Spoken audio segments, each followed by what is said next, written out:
Hi friends, आज हम पढ़ने वाले हैं वाटर जेट मशीनिंग। जैसे कि हमने पहले पढ़ा था एब्रेसिव जेट मशीनिंग में, जिसके अंदर एब्रेसिव पार्टिकल यूज होते हैं मशीनिंग के लिए। वाटर जेट मशीनिंग में होगा क्या, वाटर को यूज किया जाएगा मशीनिंग के लिए। अब यहाँ पे वाटर मशीनिंग के लिए किस तरह से यूज होगा, होगा क्या, वाटर के प्रेशर को बढ़ाया जाएगा और वाटर की वेलोसिटी को बढ़ाया जाएगा, जिसकी वजह से जब वो वर्क पीस के कांटेक्ट में आता है, नोजल के थ्रू जब जाने के बाद वर्क पीस के कांटेक्ट में आता है, तो उसको क्या करता है, एक तरह से स्ट्रेस डेवलप करता है, जिसकी वजह से वर्क पीस क्या हो जाता है, कट हो जाता है या मशीन हो जाता है। तो ठीक है, तो वाटर को क्या किया जाता है, प्रेशराइज किया जाता है, उसकी वेलोसिटी को बढ़ाया जाता है और वर्क पीस के कांटेक्ट में लाया जाता है, जिसकी वजह से वर्क पीस हो जाता है कट या मशीन। ठीक है, तो अगर हम इसके ओवरऑल प्रिंसिपल को जाने तो होता क्या है, वाटर को पहले लाया जाता है, उसको फिल्टर किया जाता है ताकि उसके जो कंटेमिनेंट्स हैं वो निकल जाएं। ठीक है, अब वाटर के प्रेशर को बढ़ाया जाता है। ठीक है, और वाटर के प्रेशर को कहां तक बढ़ाया जाता है, लगभग वो 4000 बार्स या हम कह सकते हैं 400 मेगापास्कल तक उसके जो प्रेशर को बढ़ाया जाता है। और एक इंटेंसिफायर यूज होता है जिसके बारे में हम जानेंगे इसके प्रेशर को बढ़ाने के लिए। फिर जब वो प्रेशर बढ़ जाता है तो वो जो प्रेशराइज वाटर है वो अभी नोजल की तरफ जा रहा है या कटिंग हेड की तरफ जा रहा है। अब वहां पे नोजल पे उसका हो क्या रहा है, वहां पे जाने के वक्त उसका जो प्रेशर है वो तो हाई है।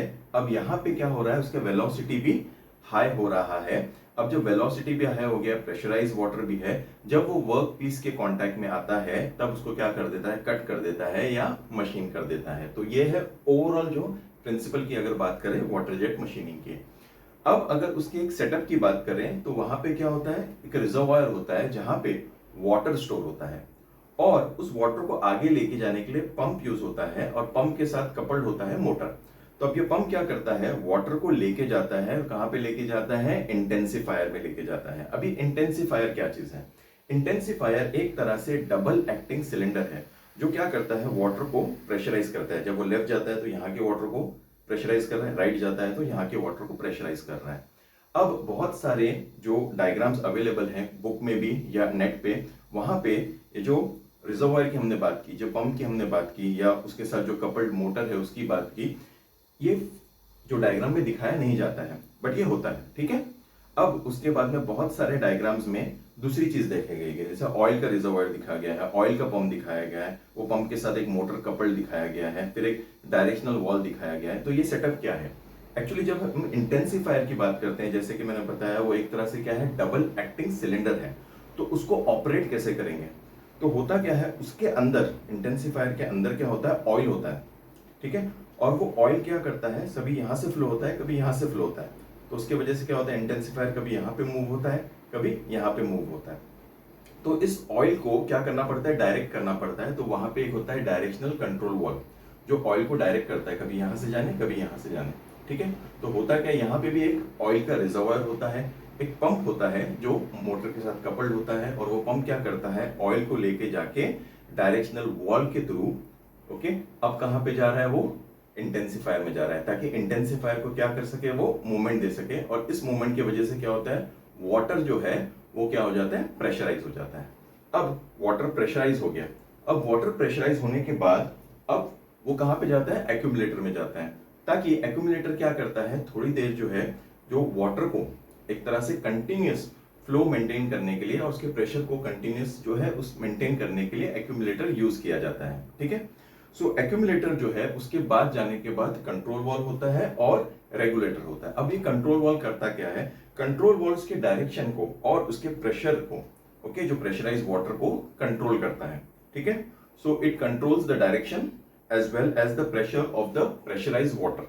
ठीक है, अब उसके बाद में एक होता है फ्लो रेगुलेटर। अब ये फ्लो रेगुलेटर क्या करता है, फ्लो रेगुलेटर क्या करता है, वाटर के जो फ्लो को रेगुलेट करता है कि कितना जो है फ्लो ऑफ वाटर रहना चाहिए। क्योंकि हमने क्या बात की थी कि प्रेशराइज्ड, क्योंकि वो प्रेशराइज तो हो चुका है, अब उसके क्या करना है, वेलोसिटी को बढ़ाना है।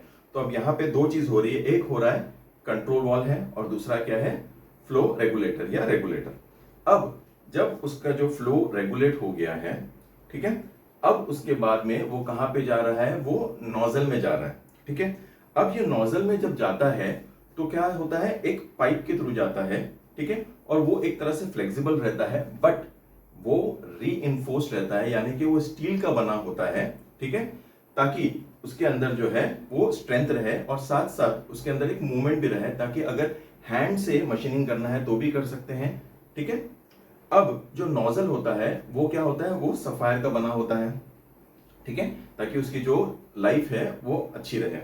उसके बाद में एक लास्ट में जब मशीनिंग हो जाता है तो लास्ट में एक कैचर होता है।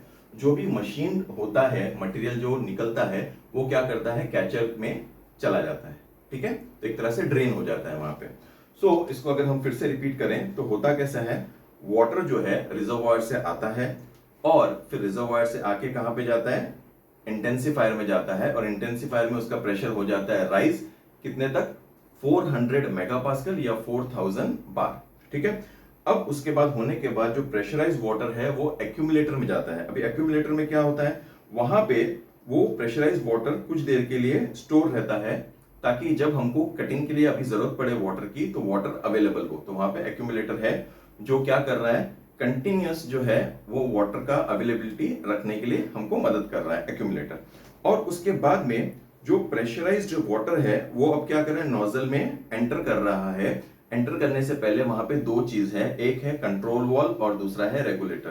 कंट्रोल वॉल्व क्या कर रहा है, उसके डायरेक्शन को ओके और उसके प्रेशर को कंट्रोल कर रहा है, और साथ ही साथ रेगुलेटर क्या कर रहा है, उसके फ्लो को रेगुलेट कर रहा है। और ये कहां से जा रहा है, एक पाइप के थ्रू जा रहा है एक ओके, और वो क्या है, रीइंफोर्स्ड है, यानी कि वो स्टील से बना हुआ है।